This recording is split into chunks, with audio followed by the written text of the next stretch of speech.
All right, here we are. We're going on to chapter 9. Thought we did chapter 9 yesterday, and then I realized, well, we did up to chapter 9. I do that quite a bit. Okay, here we go. Located in this village was the healing temple. It is claimed that only words of life, love, and peace have been given expression in this temple since its erection, and the vibrations are so potent that nearly all who pass through the temple are instantly healed. It is also claimed the words of life, love, and peace have been used and sent out so long from this temple, and the vibrations emanating from them are so strong that should words of inharmony and imperfection be used at any time, they would have no power. We were told that this is an illustration of what takes place in man. If he would practice sending forth words of life, love, harmony, peace, and perfection, he would in short time not be able to utter an inharmonious word. We attempted to use inharmonious words and found in each instance that we could not even utter them. What a great thought. This temple was the destination of those of the company who were seeking healing. It is the custom for the masters who are in the vicinity to congregate at this village at certain intervals for a season of devotion and instruction to those who wish to avail themselves of the opportunity. The temple is dedicated entirely to healing and is open to the people at all times. As it is not always possible for the people to reach the masters encourage the people to go to the temple for healing. This is the reason they do not heal those that congregate for the pilgrimages. They accompany the pilgrim to show the people that they are no different than themselves, that all have the same God-given power within. I suspect that when they crossed the river that morning, they did it to show that they could rise above any emergency and that we should also rise above any emergency. In places not acceptable to this temple, all who come to the masters for help are greatly benefited. Of course, there are the curious and those who do not believe that they do not seem to receive any help.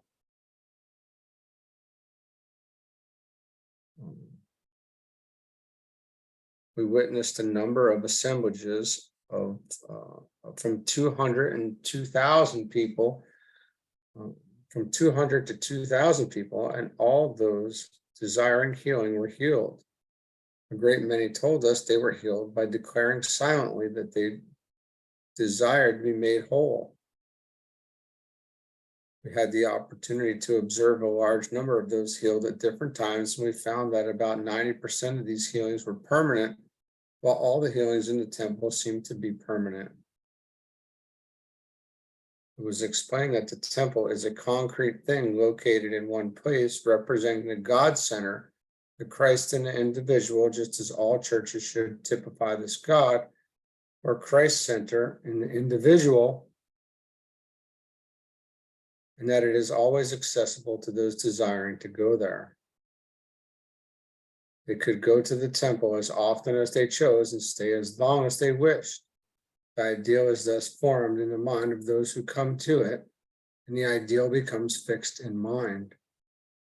And it's said by the Master DK in one of the books that the church, or maybe a couple of the books, that the physical church on the physical plane is a reflection of God's church and family. Emil said, right here comes the suggestion that has led to the idolatry of the past. Men sought to grave in wood or stone, gold, silver, or brass, the images of that which they idealized. But any idol can only, imperfectly picture the ideal. The image, the idol, is no sooner formed than men become conscious that the ideal surpasses the idol, and they are shown that they must gaze upon, love, and idealize for themselves that which they wish to bring forth from the within. Instead of craving an idol, an outer form of the ideal they would express. A later form of idolatry is to idealize the personality of the one who expresses our ideal. We should idealize the ideal which we express and not the personality which expresses it. This is true of so great a person as Jesus. Thus, Jesus chose to go away when he saw the people were idealizing his personality instead of the ideal which he represented. They sought to make him their king, only realizing that he could supply them with every outer need, not recognizing that they within themselves had the power to supply their every need, and that this they must do as he himself had done. He said, "It is expedient that I go away, for if I do not go, the Comforter will not come," meaning that as long as they looked to his personality, they would not recognize their own powers. For they must look within their very selves. Another may teach or tell you, but you of yourselves must do the work.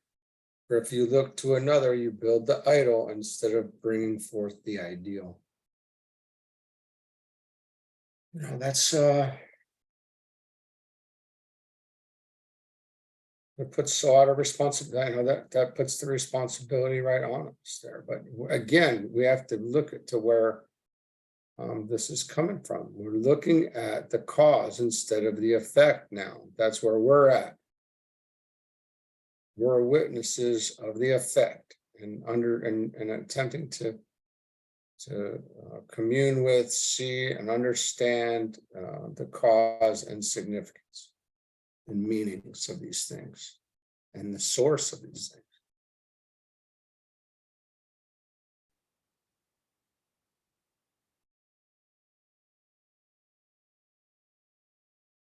All right, chapter 10. Emil talked to us on the realization of the Christ consciousness. He said, "It is through the power of our own mind or thought action that we are able to bring forth or realize the Christ consciousness.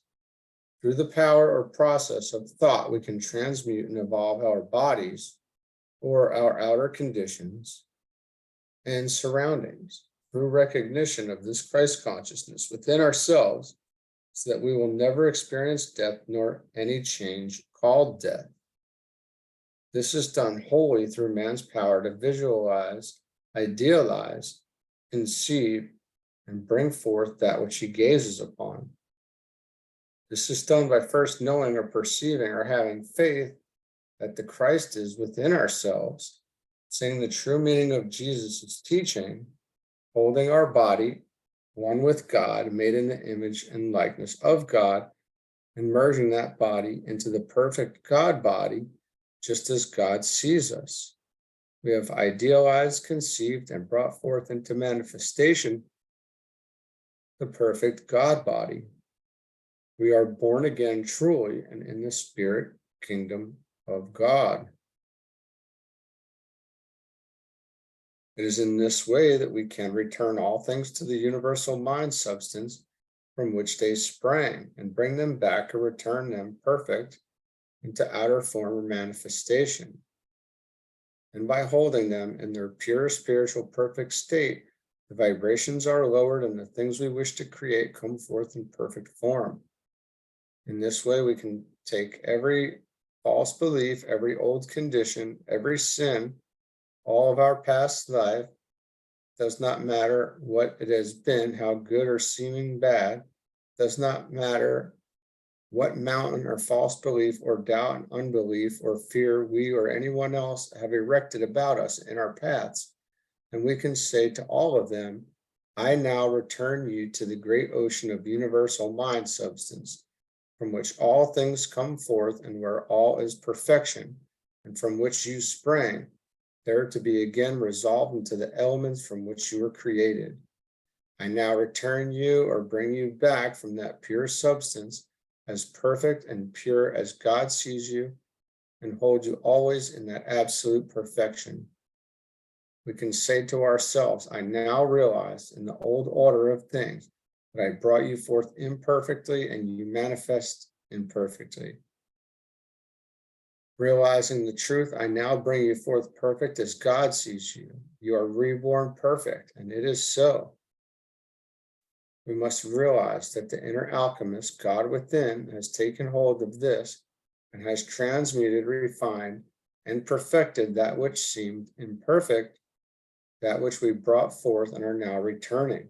We should realize that it is refined, perfected, and transmuted, just as our own bodies are refined, perfected, and returned to us as God's body, joyously perfect, beautifully free. Finally, we should realize that this is the perfect Christ consciousness in all, for all. This is hid with Christ in God. The morning of July 4th found us at the summit of the pass. Emil had told us the evening before that he felt we had earned a holiday and that he saw no more fitting time than the 4th to celebrate. At breakfast, Emil began by saying, "This is the 4th of July, the day you celebrate the birth of your independence. How fittingly expressive is this day. I feel that all of you must have more or less confidence in us. Therefore, I am going to speak freely. In a few days, we shall be able to prove to you conclusively that the statements I am making are true. We love to call your country America and all of its inhabitants Americans. You will never know the joy these few moments bring to me on this day of such import, to be able to talk with you and see eye to eye with the small group of Americans who were, with one exception, born in that great land. Let me say that it has been the privilege of some of us to have beheld your country long before Columbus started on the memorable expedition. There had been other attempts at discovery, but they had come to naught. Why? Simply because of the absence of that one God-given quality, faith. The one who had the courage and the faith to see and carry out the vision had not yet awakened. The moment that soul awoke to the realization that the earth was round and there must be land on the other side equal to that already known, we could see that another great historical epoch had begun to unfold. Excuse me.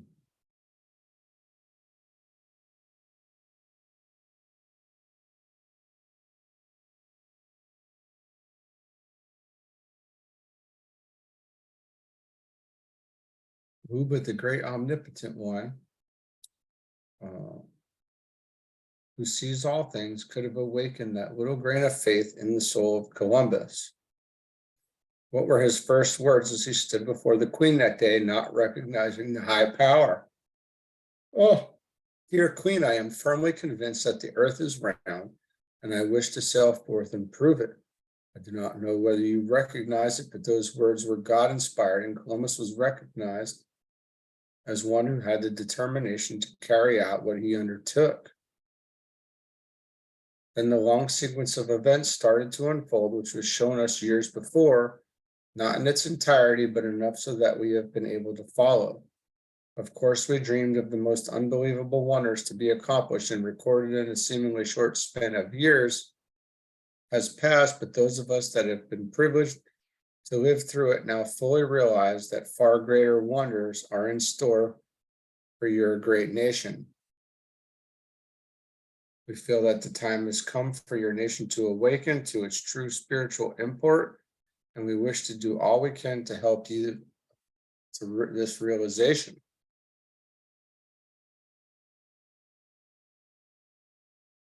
It appears that their interest in us was prompted by their great desire to have America accept the Christ consciousness and realize her possibilities. They know that her inception was truly spiritual, and through that fact, she is destined to be a leader in the spiritual development of the world.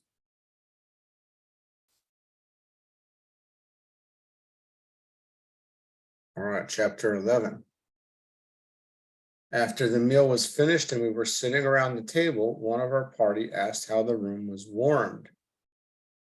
Emil said, "The warmth that you feel in this room comes from a force that we are all able to contact and use. This force or power is higher than any of your mechanical force or power, but can be contacted by man and used as light, heat, and power, even to the driving of all mechanical appliances.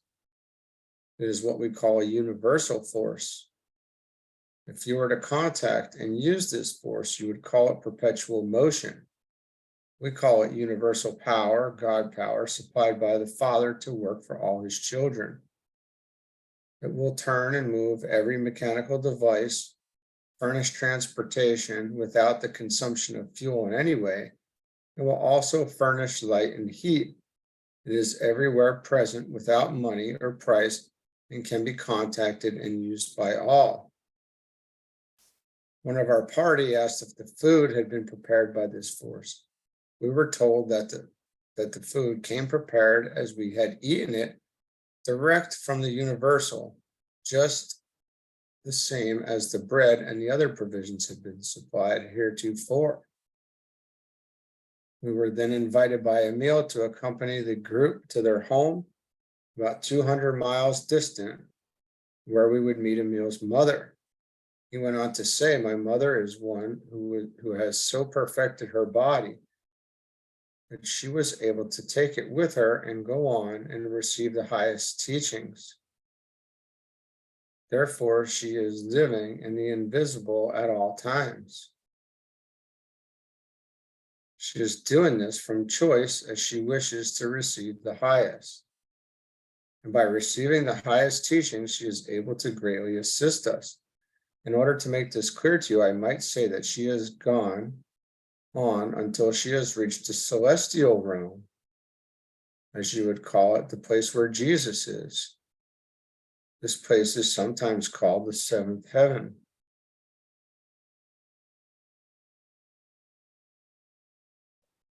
To you, I suppose this suggests the mystery of mysteries. Let me say that there is no mystery about it. It is a place in consciousness where every mystery is revealed. Those who have reached that state of consciousness are outside the mortal vision, but they can return and converse and teach those who are receptive. They can come in their own bodies, for they have so perfected their bodies that they can go where they will with them. They are able to return to earth without reincarnation. Those who have passed through death are obliged to be reincarnated in order to return to earth with a body. This body was given to us as a spiritual, perfect body, and we must so see to keep the body in order to retain it.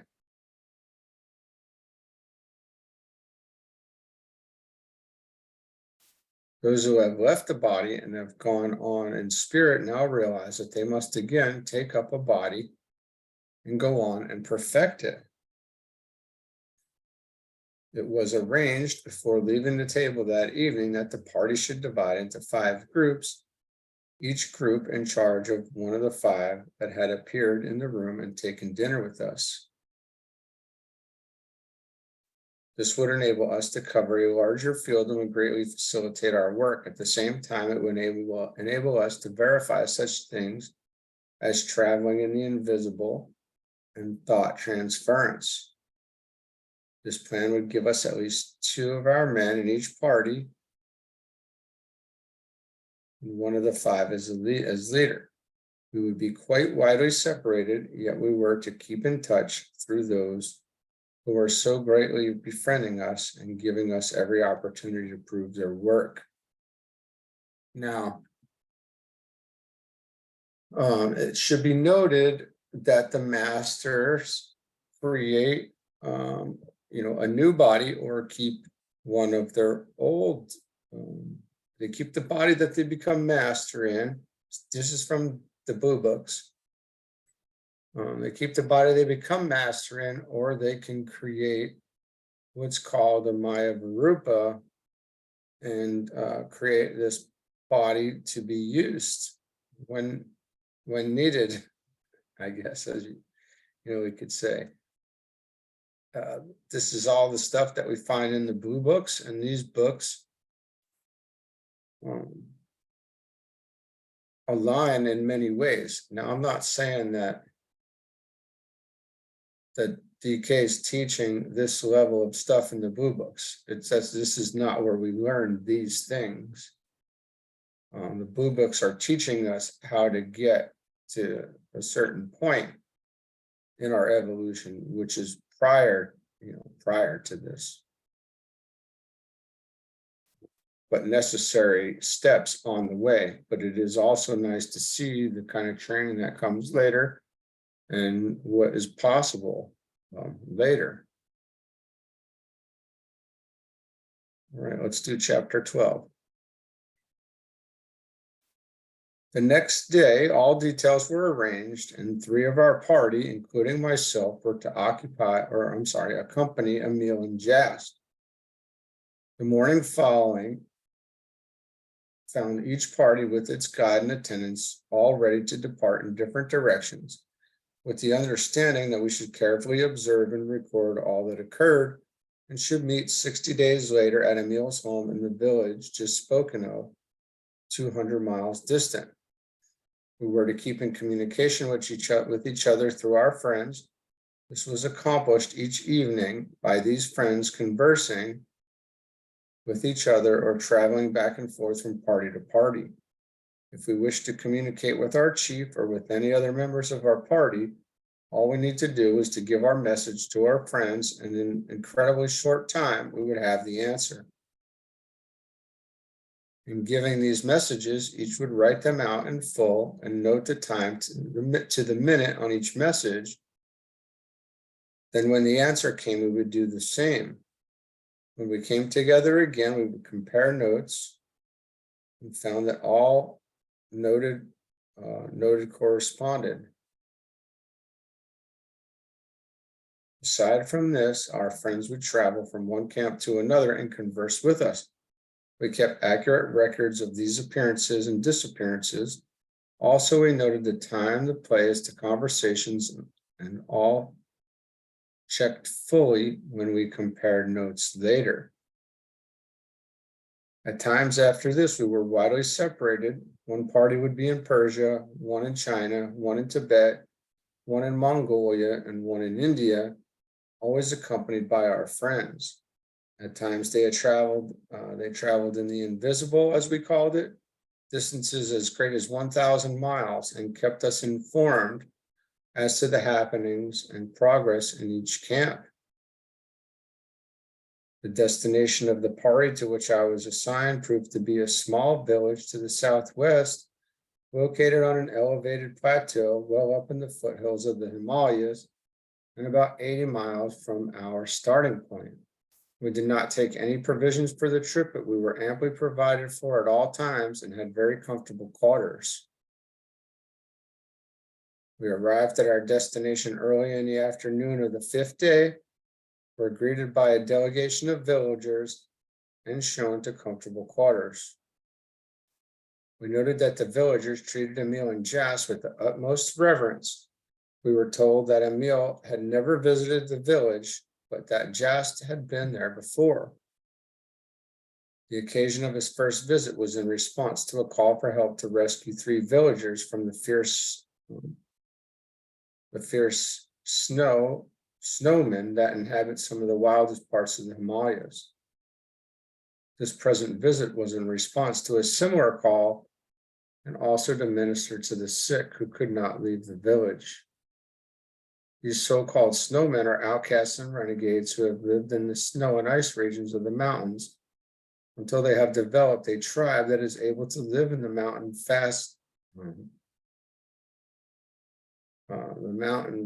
until they have developed a tribe that is able to live in the mountain fastnesses without contact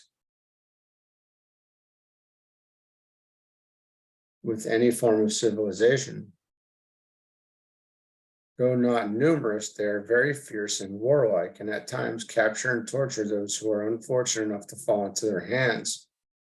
It proved that 4 of the villagers had been captured by these wild snowmen. The villagers, being at their wits' end to know what to do, had sent out a message to get in touch with Jas, and he had come to the rescue, bringing a meal and us along. Of course, we were all excited, thinking we're to get sight of these wild people whom we had heard of but supposed did not exist. We at first believed that a rescue party would be organized and would be allowed to join, but these hopes were shattered when Emil announced that he and Jess would go alone and that they would go immediately. In a few moments, they disappeared and did not return until the second evening with the 4 captives, who told weird tales of their adventure, and of the strange people that they had captured them. It seems that these strange snow people go entirely naked, and their bodies have become covered with hair like that of a wild animal, and that they can withstand the intense cold of the mountain altitudes. They are said to move over the ground very swiftly. In fact, it is claimed that they are able to pursue and capture the wild animals that live in the region that they inhabit. These wild people call the masters the men from the sun. And when the masters go among them for the prisoners, they do not resist. We were also told that the masters had made a number of attempts to reach these wild people, but these attempts had come to naught because of the fear in which the people held them. It is said that if the masters do go among them, the snowmen will not eat or sleep, but stay in the open night and day, so great is their fear. These people have lost all contact with civilization, even forgetting that they had ever contacted other races, or that they are the descendants from them. So far have they separated themselves from others. We were able to get Emil and Jas to say but little about this strange wild tribe, nor could we influence them to take us to them. When we questioned, the only comment was, they are God's children, the same as we are, only they have lived so long in hatred and fear of their fellow men, and they have so developed the hatred and fear faculty, they have isolated themselves from their fellow men to such an extent that they have completely forgotten they are descendants of the human family and think themselves the wild creatures they appear to be. They have gone on this way until they have even lost the instinct of the wild creatures. For the wild creature knows by instinct when a human being loves it, and it will respond to that love. All we can say is that man brings forth that which he gazes upon and separates himself from God and man.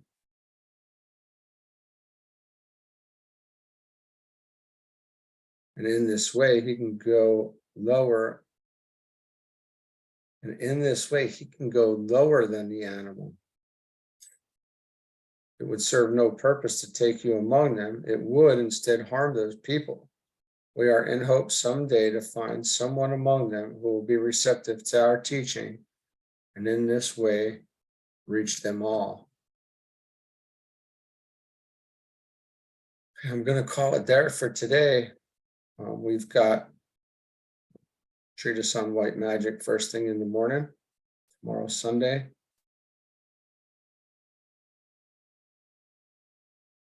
I hope everybody has a good night, and we're going to keep this going. It's an amazing book. All right, we'll see you soon.